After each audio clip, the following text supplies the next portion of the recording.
genetically not handle the pressures of doing what you do. I mean, I get sued every day. It doesn't even bother me. It's like people sue me. You know, I call it the long gray line. And a friend of mine comes up to me and says, "How do you stand it? You get sued so much.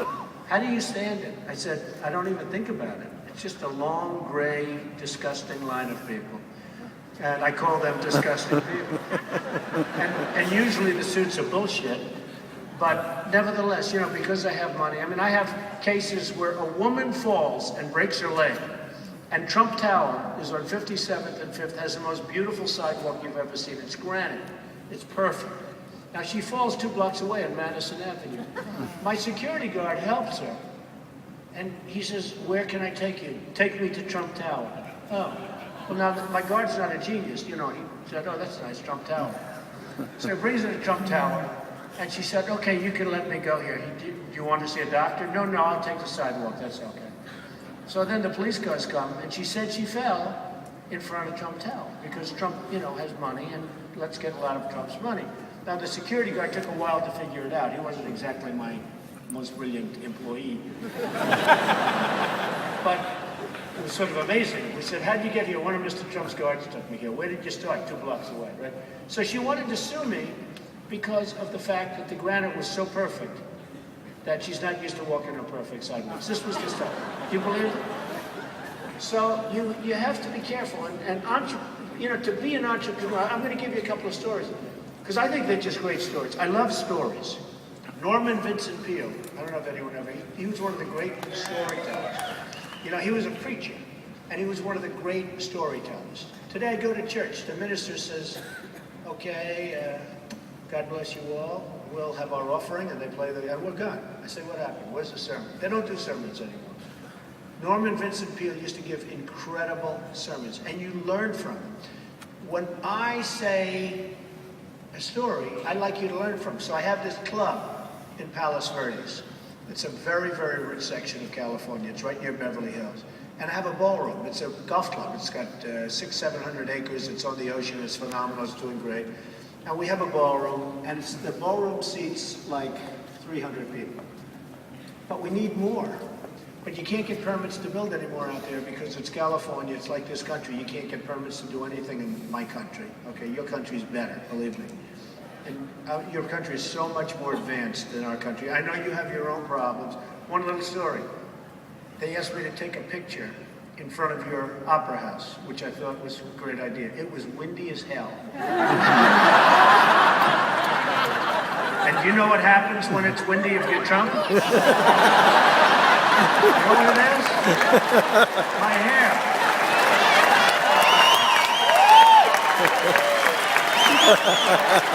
No ball spot, wait. I don't see a ball spot. Doing better than most of my guys my age. They look college, you know, I have one guy comes into my office, I say, "I graduated from high school. He was the best football player, the most handsome guy, the girls loved him."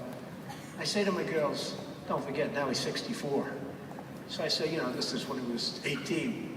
So I said to my girls, "Wait till you see this guy." Otto, his name is. "Wait till you see him. He's a handsome guy. Everybody loved him." He comes in, he weighed 400 pounds. He was totally bald. He was smoking a cigar, which I asked him to put out. And he had a horrible skin problem. Other than that, he wasn't exactly what we envisioned. I said, "Wait till you see." And the girls are looking at me like I'm crazy. You know, what could this be? But in business, it's so much common sense. I'll give you an example. I have a store on Fifth Avenue, a store. And the store on Fifth Avenue is like, it's holding up, the columns are holding up a 69-story building. It's Trump Tower. And I have a tenant that wants to go in. I won't use the tenant's name because they'll probably sue me if I do, so I'll keep it nice and quiet. But they hired a very elite architect, elite in his own mind. And we have columns. We have columns, and they hold up a building that's 69 stories, right? So they come in, and they want to build a store. They're paying a lot of rent, and I don't care what they can do. They can do anything they want. They come to my office, "Mr. Trump, we'd like to remove one of your structural columns." Why? "Because we want to put a door exactly where the column is." I said, "Okay, I know a lot about this stuff. Nobody knows architects better than me. Bring your architect out." So I asked the architect, "Why couldn't we move the column instead of moving it, why can't we put the doors a little bit left of the column or right of the column or put them on the corner? Because I didn't have a column on the corner. He goes, I will quit. French architect, by the way. I will quit. It must be here. The doors have to be there. You know, you got 300 feet where you can put doors. They have to be right where the column is that's holding up a 68-story building. So we call the engineer, but the guy that designed the building, and we say, listen, we have a question. This guy wants to put the doors where the column is. He said, I've never heard of that in my whole life. Is that true? He said, that's a massive job, Donald, because what you do is you have to build 2 new columns on the outside of the one you're taking down.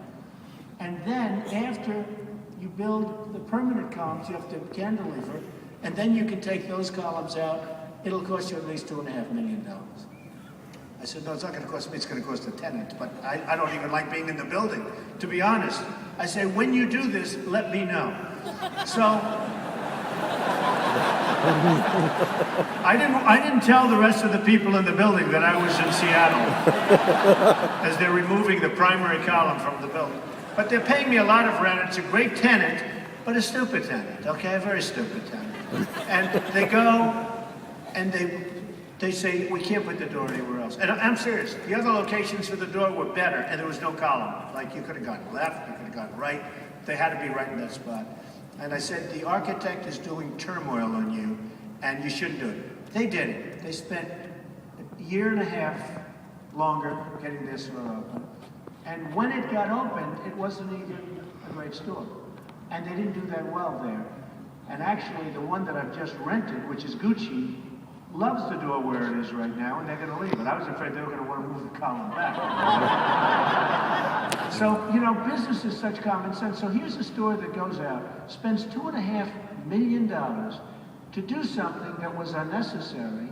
It's business, and I see it. You see it in the government. You see it all the time. So I was telling you about Palos Verdes. So we have a ballroom, and it holds 300 chairs. And they all want to expand the ballroom. So I go to the ballroom, and I say, yeah, but look at these chairs. You couldn't even move them. I see a woman, Mrs. Schwartz. She's like 88 years old. She couldn't even get out. The chair was so heavy. I felt sorry for her. I helped her out. I walked her out of the room. The last thing she needs, the chair is this big, it's this high, it's heavy. It's a horrible chair for a ballroom. So we have 300 of those chairs. So they're trying to figure out how can we get 400 or 500 seats. So I said, why don't we just buy smaller chairs? And everybody said, that's a good idea. And we got beautiful Chiavari chairs. These gorgeous, beautiful Chiavari chairs that are actually more beautiful. And now when a woman wants to get up, I mean, she can just lift it up and they actually look better. Here's the funny thing.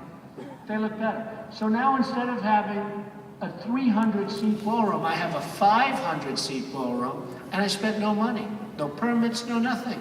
So there's so much common sense in business. I see it all the time. I mean, I look at things, and I look at the stupidity with which people work. I look at Obama. And I say, how did he approve $527 million, more than $500 million, to a solar company that everybody on Wall Street knew was going out of business? You know, I'm listening to these analysts, and they played some analysts from 2-3 weeks ago, and meaning, you know, as they were giving them all this money, and every one of them said, oh no, it has no chance, because China's making the product for half the price, and there's a tremendous oversupply, and yet we give them $537 million. That's more than $500 million to a company that was founded about 14 seconds ago. You know, I deal in that stuff all the time. When I'd go to HUD, if they'd give me $1 million, it was like a major event. If I go up to HUD, I want $1 million. It's like a big deal. And they give these clowns $537 million for solar energy, which frankly isn't so good. Now I have to tell you though, my energy story, because I learned, no, it's not good. It's not good at all, and you should be clapping. You got so much crap in the ground over here. You don't need that kind of nonsense. The plastic is going to eat your house. You know, they told me they always want me to buy solar. So I'm a pretty smart guy, and I called the solar guy in. I say, "What's my payback?" "Oh, Mr. Trump, you're doing so much for society." I say, "Do me a favor. Don't worry about society. Society is going to be here long after I'm gone." Give me the payback. Well, we think you can get your money back in 18 years. Oh, that's wonderful. That's wonderful. It turned out the 18 was bullshit. You know, if they say 18, that means that's like minimum, right? The real number was 31 years. In other words, I'll get my money back in 31 years. All I have to do is destroy the look of the building by putting solar panels up. The other one are the windmills. I'm building in Scotland a tremendous job, really a job. My mother was born in Scotland. I'm doing it in her honor. I like to do that for, it's great. My mother's great. Mary McLeod. See, everybody thinks I'm Jewish, but I had a mother from Scotland, and she was great. She came over to this country. She married my father. They were married for 65 years. They didn't cheat. They were really in love. I mean, it's like everyone's trying to figure out where did I come from. Even my father used to say, "Are you sure that you're my son?" But, I have this great mother. So I'm doing a job in Scotland, and the most beautiful shoreline in the world, most magnificent, that's what it's known for. The dunes are the biggest in the world, and I have the dunes. I bought the dunes. And I got the approval to build a golf course. It's almost finished. And the other day I heard they want to put windmills out in the ocean. Now, they're horrible looking. They give off terrible energy, absolutely terrible energy. And they're just, terrible. And it's sort of NIMBY, not in my backyard. Up in Cape Cod, they killed them. But the people in Cape Cod insist on windmills. But then all of a sudden they're going to be moved to Cape Cod. And it was like, no way, no way. Well, I think it's a little bit like that with Scotland. So now I'm fighting windmills. I fight everything. But a lot of times you have a situation like I stood out in front of your opera house and the wind was blowing violently. So you'll see it's ruining my hair because my hair was way the hell back and it looked very good. I'm very proud of it. But the wind was blowing, and the photographer said, "Don't worry, Mr. Trump, it's not windy at all today." I said, "Oh, that's great, no wind, let's go." I get out of the car, he almost got blown into the water. That's how windy. So he's a better salesman than he is a photographer. So I say to my guy, "Keith, do me a favor. I'm a mess." I said, "I got to make a speech now." This was 2 minutes before the speech. I said, "Do me a favor, get me some hairspray. I got to put my hair together." So he went and got hairspray. And I sprayed it, and I said, "I love this hairspray. It's the greatest hairspray."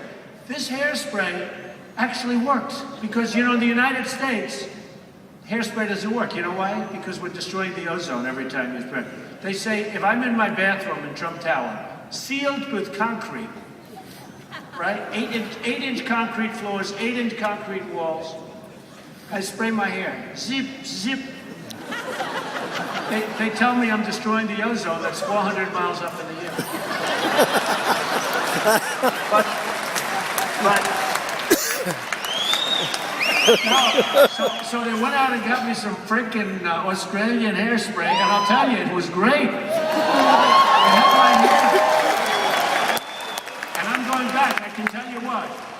I'm going back with a big check from these people, but much more importantly, I'm going back with a lot of hairspray. I'm going to load up my plane with hairspray. So, it just seems a little inconceivable that, the whole global warming thing. And I know there are a lot of people here that are going to say he's a horrible human being. He's talking about global warming or such. It's just very unfair. But, I believe that the Earth gets a little warmer, gets a little cooler. In 1928, there was a major magazine, Time or something, that had an article about global cooling. But when they tell me that hairspray